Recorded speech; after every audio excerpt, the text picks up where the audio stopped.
Good morning, everybody. Thanks for tuning in to DFS Black Books YouTube channel. As always, don't forget to like and subscribe. You never know when one of these videos might help you to take down a tournament. We've certainly been successful over the last few days. So let's keep it going. So who do I like today? I didn't do a core yesterday, and we are sorry about that, but life gets in the way at times. So you have to like and subscribe if you want to know when we do our videos. Our videos are we do copious research, and it's gonna get better and better. So certainly subscribe. Actually, you don't even have to like. You can dislike if you want, but subscribe if you want to. If you want to get updates on our picks for a particular slate. All right, and you can always visit the site if you're interested at dfsblackbook.com to see what we're all about. Okay. All right. So today at point guard, there are a lot of good plays. Luka Doncic is a good player in our opinion because he does a lot of different things, and a couple of the areas that he does great in are potential weaknesses for Miami, if Miami has any. You see right now that Miami has an opponent ranked first against point guards. That is very true, but they're not necessarily the best rebounding team, and they're middle of the pack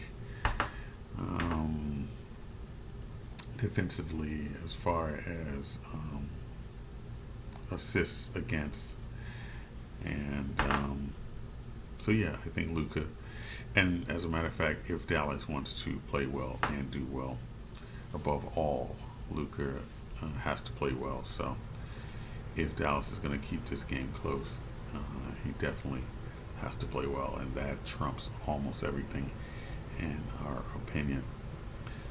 Trae Young, he is questionable right now. If he plays, he's a good play for sure. He is questionable right now. Keep an eye on him. D'Angelo Russell, bit of a sneaky play in the sense that between him and Beasley, to get the job done, they're going to have to work a little harder, and as you can see, Orlando is middle of the pack for versus point guards. As a matter of fact, Orlando hasn't been doing too well lately over the last 4 or 5 games or so. I believe Markelle Fultz is not the best defensive guard.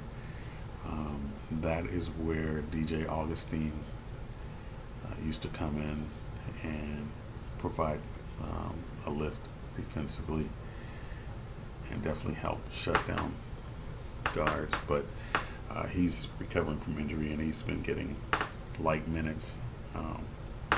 So I like Russell on a sneaky level, but I won't have him high on our.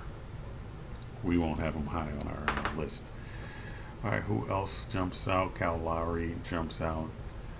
Charlotte is not bad against point guards, but Kyle Lowry against teams that really run their team well and that let the game come to them. Charlotte is a little less strong against that type of point guard. And then you have Donovan Mitchell, who's in a good spot. Jimmy Butler has to play well against Dallas. Dinwiddie, of course, is in a good position. Dinwiddie has not played well. It's been the Karis LeVert show lately. So this might be a good time to look at Dinwiddie.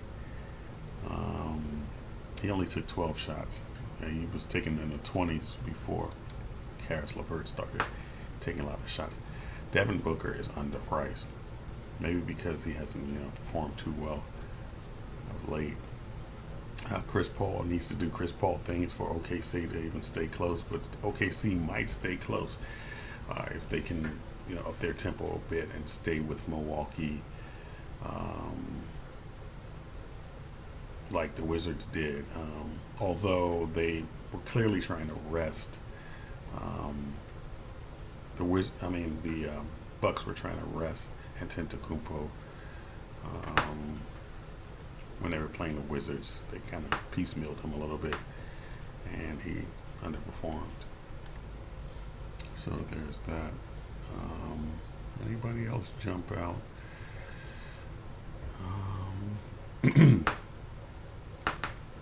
Gilgeous-Alexander might be an interesting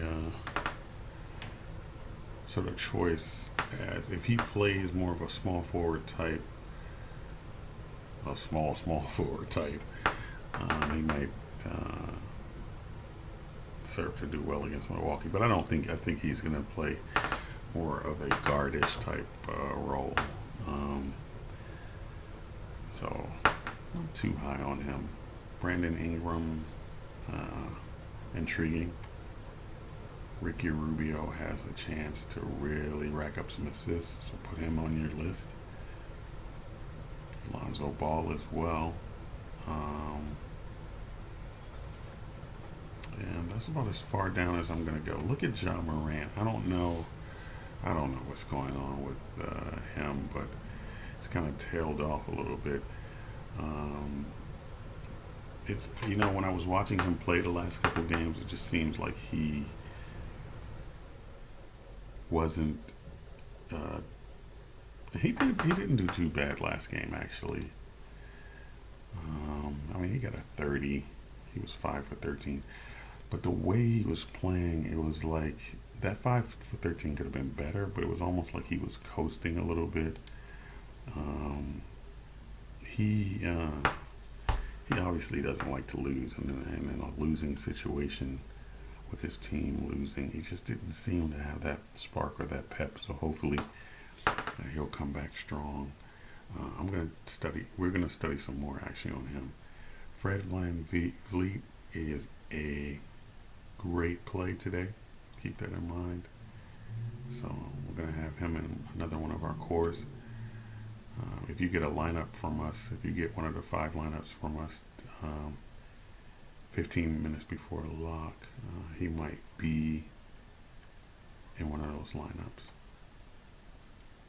Okay, I'm not going to go through all of these players, but we're going to choose Booker. Great value here, and I don't understand that price.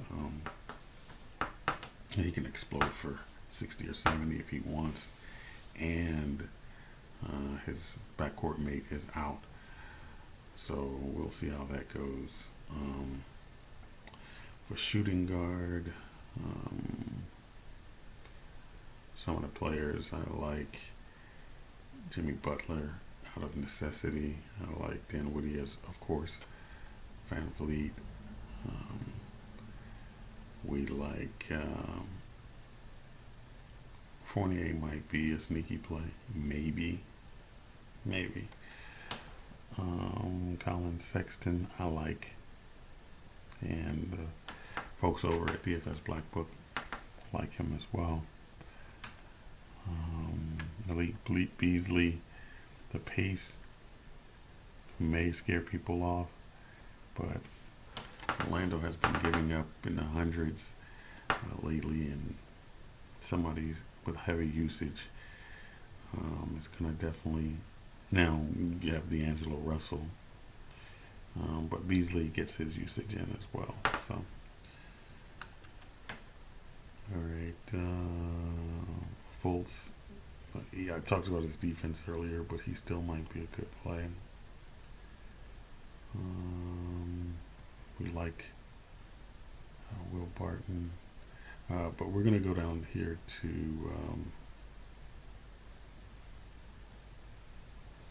let me see, Gary Harris. Look at that price.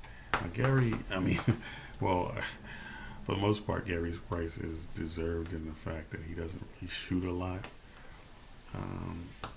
He had a great game a couple games ago.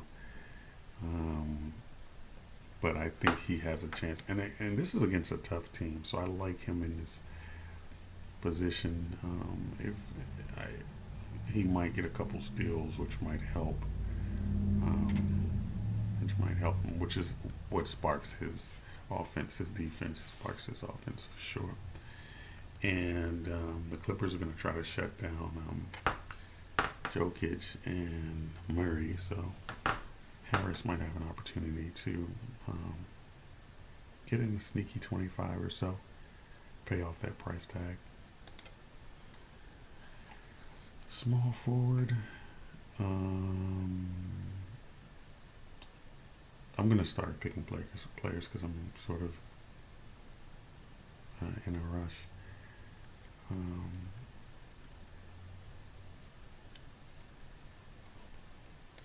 going to go to power forward, and I'm going to go to Giannis. He's probable today. And OKC is no slouch. They're good defensively. So, question is, who's going to stop him? So he's going to need to exert himself a little bit more than he did against the Wizards. And I think he got in the 40s. Oh, no, 61. I don't know who he played. Let me see who he played. Oh, the Raptors. Okay. So I was thinking about the game before where he had the 2 overtime game against the Wizards, and he was in the 40s as far as fantasy points wise. But his last game is an example of what I'm talking about. Against a good team, he's going to need to exert himself. Against the Raptors, he put his foot down and he got 61. But he barely paid off his price. But he's going up against another good team today, and I look for him to do 50s at least against OKC. Vucevic, oh my gosh, Vucevic is in a good spot. There are a lot of good plays, so we're going to have to find some value today. Ayton is in a good spot. Gobert is in a great spot. As a matter of fact, we're going to go with Gobert. I like his values. It's not like Washington sucks. I mean, they have been winning and losing and winning and losing, winning, losing. So Washington has beaten some good teams, and so I don't think Utah should take them lightly. And plus, they might pace up the game a little bit, and Rudy Gobert is in a good spot to do well. And I'm going to double it up with another center.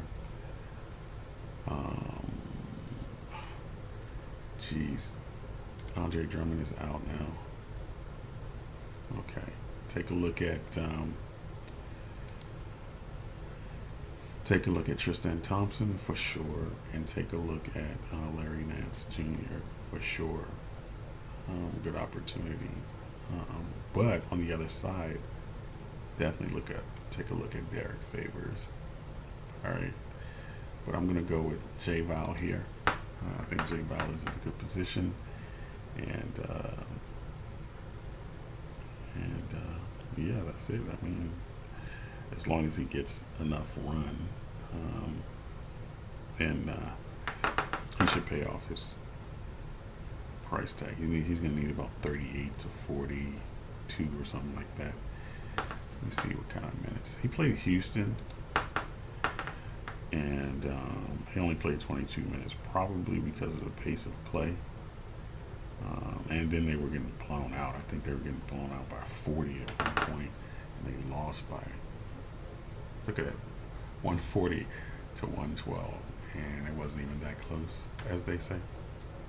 But I look for a tighter game here, and I look for more minutes for him. I look for him to do well. So hopefully this core will get you 200 plus total fantasy points. I like it, and we over at DFSBlackbook.com like it. Don't forget to subscribe, and if you like this core, give us a thumbs up, and enjoy your day, and good luck.